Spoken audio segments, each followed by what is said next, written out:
Hi all, ಎಲ್ಲರೂ ಹೇಗಿದ್ದೀರಾ? Welcome back to my channel. ಇವತ್ತು ನಾನು ಅಕ್ಕಿ ರೊಟ್ಟಿ ಮತ್ತು ಬೆಂಡೆಕಾಯಿ ಪಲ್ಯ ಮಾಡ್ತಾ ಇದ್ದೀನಿ. ಅದು ನಿಮ್ಮ ಜೊತೆ ಶೇರ್ ಮಾಡ್ಕೋತೀನಿ.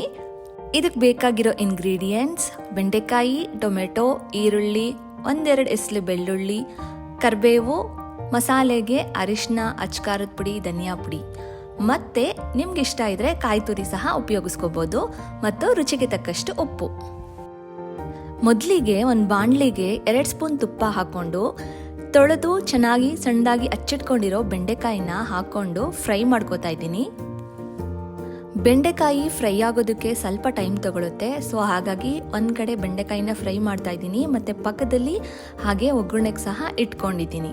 ಬೆಂಡೆಕಾಯಿನ ಬಾಣಲಿಲಿ ಚೆನ್ನಾಗಿ ಆಡಿಸ್ತಾ ಫ್ರೈ ಮಾಡ್ಕೋಬೇಕು, ಇದರಿಂದ ಅದು ಒಂದು ಈವನ್ ಆಗಿ ಕುಕ್ ಆಗಿರುತ್ತೆ.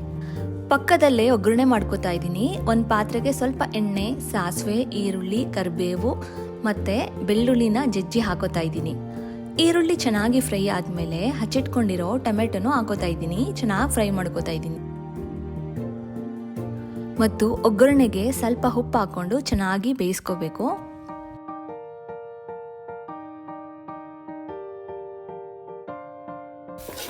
ಈಗ ಟೊಮೆಟೊ, ಈರುಳ್ಳಿ ಇದೆಲ್ಲ ಚೆನ್ನಾಗಿ ಕುಕ್ ಆದಮೇಲೆ ತೆಗೆದಿಟ್ಕೊಂಡಿರೋ ಮಸಾಲೆನ ಇದರಲ್ಲಿ ಹಾಕೋತಾ ಇದ್ದೀನಿ.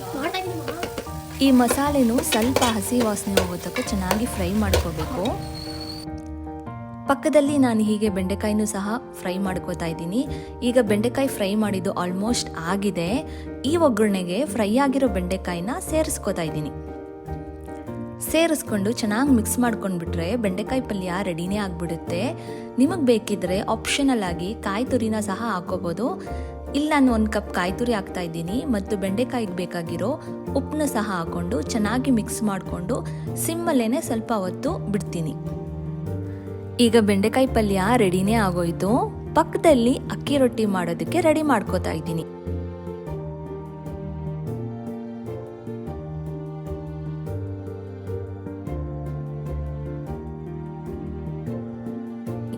ಒಂದು ಪಾತ್ರೆಗೆ ಅಳತೆಗೆ ತಕ್ಕಷ್ಟು ಅಕ್ಕಿ ಹಿಟ್ಟನ್ನ ತಗೊಂಡಿದ್ದೀನಿ ಮತ್ತು ಕಾದಿರೋ ಬಿಸಿನೀರನ್ನ ಹಾಕ್ಕೊಂಡು ಮಿಕ್ಸ್ ಮಾಡ್ಕೋತಾ ಇದ್ದೀನಿ. ಇದನ್ನು ಮಿಕ್ಸ್ ಮಾಡೋದಕ್ಕೆ ಸ್ಪೂನ್ ಸಹಾಯದಿಂದ ಮಾಡ್ಕೊಳ್ಳಿ, ಯಾಕಂದರೆ ನೀರು ಬಿಸಿ ಇರೋದ್ರಿಂದ ಅದು ಕೈಯಲ್ಲಿ ಮಾಡೋದಕ್ಕೆ ಆಗೋದಿಲ್ಲ. ನೋಡಿ, ಈಗ ಚೆನ್ನಾಗಿ ಮಿಕ್ಸ್ ಮಾಡ್ಕೊಂಡ್ಮೇಲೆ ಅದು ಸ್ವಲ್ಪ ಆರುತ್ತೆ. ಆವಾಗ ಬೇಕಂದರೆ ನಾವು ಕೈಯಲ್ಲಿ ಈ ಥರ ಚೆನ್ನಾಗಿ ನಾದ್ಕೊಂಡು ಪಕ್ಕದಲ್ಲಿ ಎತ್ತಿಟ್ಕೋಬೇಕು. ಚೆನ್ನಾಗಿ ನಾದ್ಕೊಂಡು ಎತ್ತಿಟ್ಕೊಂಡು ಆದಮೇಲೆ ಒಬ್ಬಟ್ಟಿನ ಪೇಪರು ಅಥವಾ ರೊಟ್ಟಿ ಪೇಪರ್ ಅಂತ ಅಂಗಡಿಗಳಲ್ಲಿ ನಮ್ಗೆ ಸಿಕ್ಬಿಡುತ್ತೆ.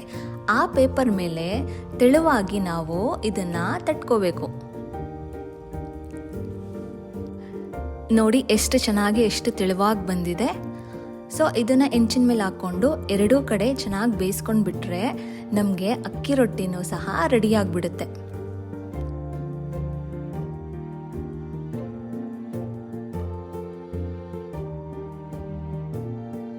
ಪಲ್ಯ ರೆಡಿ ಇದೆ, ರೊಟ್ಟಿ ರೆಡಿ ಇದೆ, ತಿನ್ನೋದೊಂದೇ ಬಾಕಿ. ಅಕ್ಕಿ ರೊಟ್ಟಿ ಬೆಂಡೆಕಾಯಿ ಪಲ್ಯ ಸೂಪರ್ ಕಾಂಬಿನೇಷನ್ ಅಂತಲೇ ಹೇಳ್ಬೋದು. ಒಂದ್ಸರಿ ಟ್ರೈ ಮಾಡಿ ನೋಡಿ.